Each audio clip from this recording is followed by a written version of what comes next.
a strategy and visual representation that we're hopefully going to use for next game. They're going to run with the same formation that we did before. We're going to run the 3-2-1-2.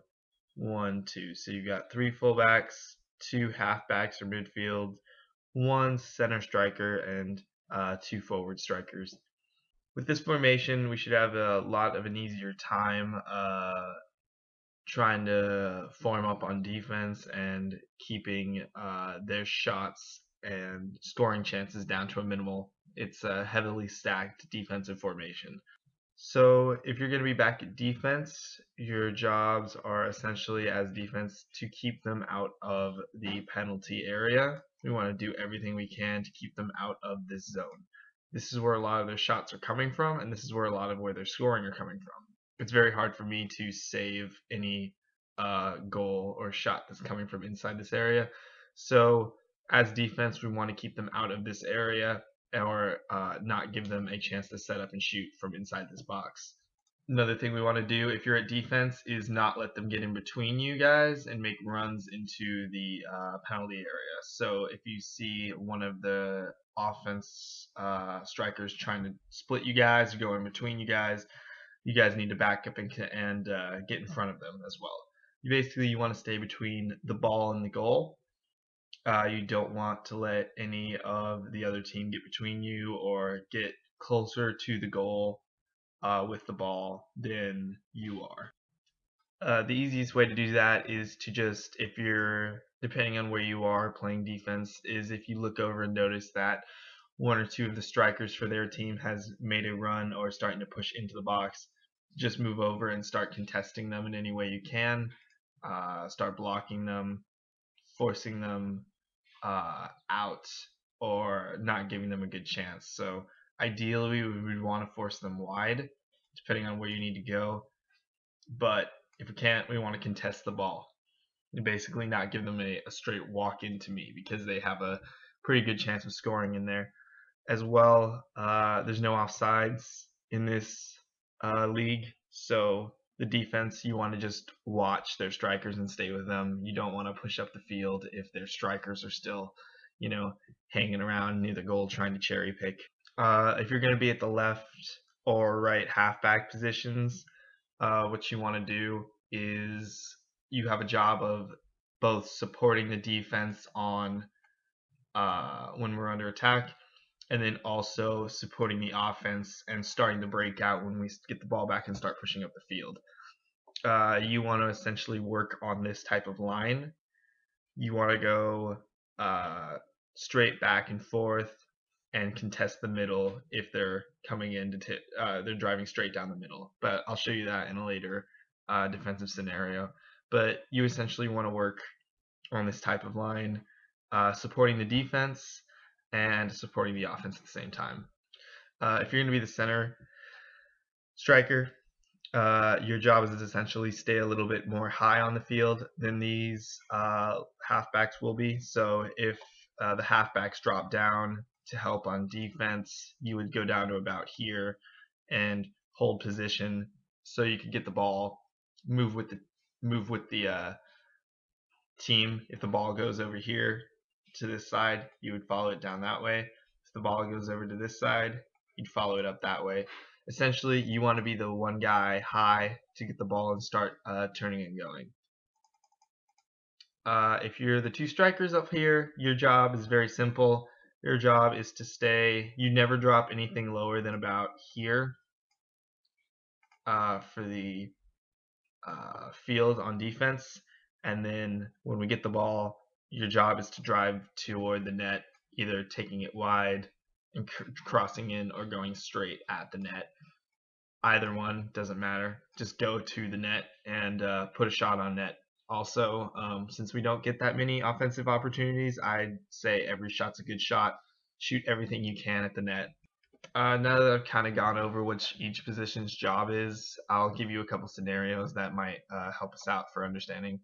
So a lot of the time last game, the team that we were playing was taking the ball down wide and crossing it in from this position or this position. what we want to do in that scenario ideally would be this, if they're on this side with the ball, this fullback would move and block this cross, basically trying to contest this shot, make them have to do something with it. Don't let them drive inward anymore into the box with the ball. Make them have to make a decision or pass or cross. Take away their time and space essentially. And when the fullback would drop back, the halfback would come down and cover the open area left by the fullback in a defensive scenario, because there's probably going to be one or two of their guys right here. So when they take it wide, fullback goes back to block and pressure them, and the halfback comes in and fills in defensively for the fullback having left. When we get the ball back, or the ball goes back at the field, positions go back to where you were. Same thing for this side. Comes down, you contest the ball, don't give them time. Halfback comes in, stops, plays defense about here, allowing blocking shots here. In scenarios like this, the center defenseman, you would want to basically move depending on which side the ball's on. If it's there, you want to probably be about here. If it's on this side, you want to be probably about the same spot on the other side. You want to move with the play, both back and forth. So let's say they're taking the ball straight up the center, going straight for the goal, walking in. What we want to do in that scenario is pressure the ball. So if it's coming this side, we want to have both of our fullbacks start to pressure it, so making them have to force a shot from outside the zone. And they're coming from the other side, same thing. Center fullback and right fullback comes in and starts pressuring them, making them have to take the shot. At this point as well, the halfback should drop back to support defensively on what's going on. Apart from that, we just want to basically keep them out, like I said, out of the penalty area, block them, make them have to take a shot, don't give them time or space. Okay, so another scenario that happens a lot, that was happening a lot, is corner kicks. So if they have a corner kick and they're going to curl the ball in, essentially, if these are strikers for the other team, you just want to move toward them and pick up a man, get on them, cover them. Don't let them get like a good shot into the net, obviously. Beat them in the air to the ball, or don't let them control it.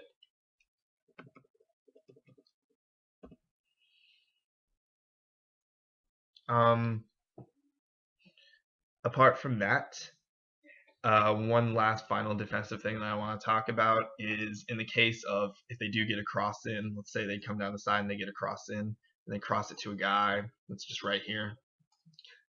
In this case, if they're setting up and controlling the ball, we need to pressure them. A lot of the times last game, you guys would hold back.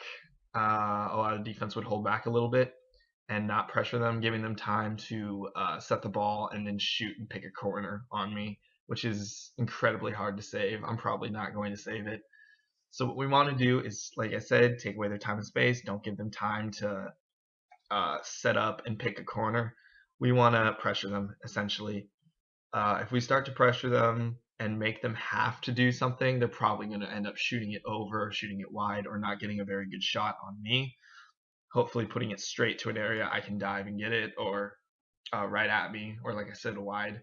So always pressure the ball carrier. Don't let him or her take the ball and control it. As far as offensive strategies, there's not much I've come up with that we can do.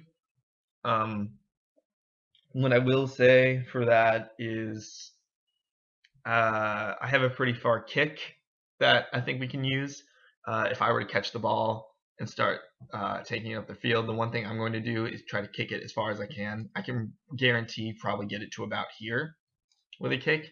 So in that case, I'd ask the strikers to go straight toward the goal and try to get a rebound, and just a weird bounce might happen where we can put the ball in the net. Every time I get the ball and I can take it and actually pick it up and kick it, I will go as far as I can down the field. That's the strategy I've come up with. Um, our team isn't entirely the most skilled for working the ball up in small little passes. So we're going to have to probably work it up and run the speed. So if anybody can control the ball and take it up pretty fast, that's also an idea to work on. Just general things that we can all improve our game on that will help us. We need to work on controlling the ball. So being able to stop the ball, receive a pass, dribble with the ball, and go fat and take it up the field on our own, running with the ball, passing. So those two are big, controlling the ball and passing.